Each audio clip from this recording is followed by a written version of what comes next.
Gampang mana orang miskin sama orang kaya ngamal? Orang miskin.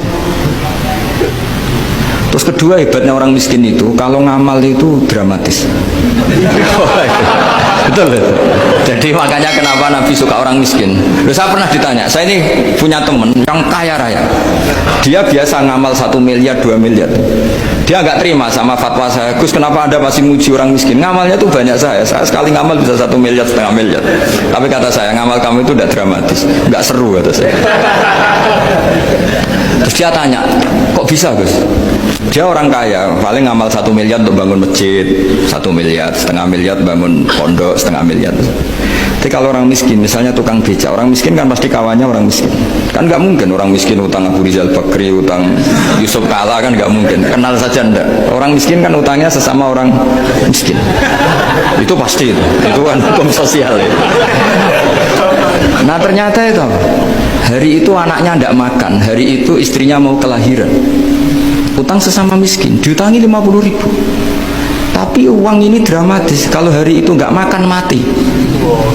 Artinya apa? Ada orang ngamal 1 miliar untuk bangunan, kadang aksesoris, yang satu ngutangi 50.000 tapi taruhannya nyawa.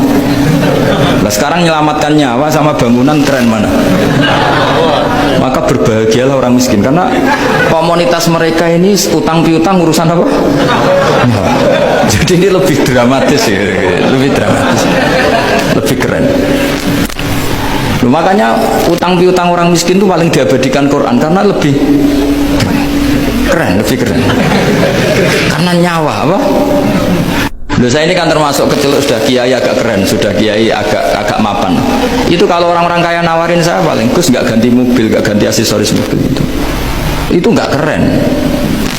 Al-Nadikan tetap ngamal pun nggak keren. Tapi kalau orang miskin, saya sering kan dengar cerita mereka orang itu ngeri. Kayak cerita yang diabadikan Quran itu, wa yu'thiruna ala anfusihim walau kana bihim khassasah. Itu Nabi mengumumkan saya punya tamu tapi hari ini saya tidak bisa hormat tamu.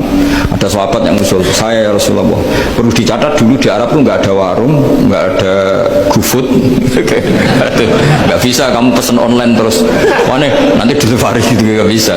Nah terus akhirnya datang ke rumahnya, datang istri saya ada makanan, tidak ada hanya untuk jatahnya bayi. Terus ya sudah, bayinya kamu tidurkan supaya jatah itu dimakan tamunya Rasulullah. Tapi kan jatahnya orang satu, tamunya kan malu kalau nggak ada yang nemanin. Terus ya sudah, lampunya dimatiin, pura-pura kamu nemanin. Bos yang satu ya ada piring sama sendok, pura-pura nemanin, yang satu makan betul. Itu diabadikan Quran.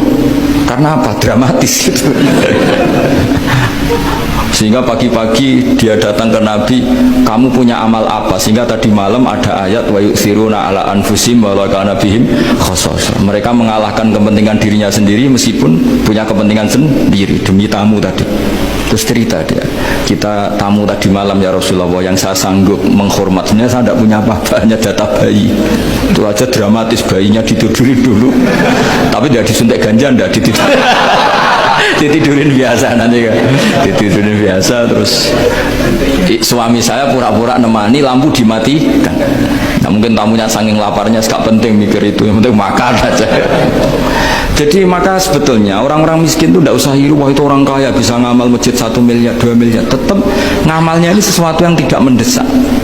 Tapi sesama orang miskin, kalau temannya minta tolong itu mesti dramatis. Istri mau kelahiran, kematian, kelaparan, pokoknya yang diselamatkan itu seru semua. Artinya gini ya, kalau miskin ya nikmati saja, itu ada peluang untuk menyalip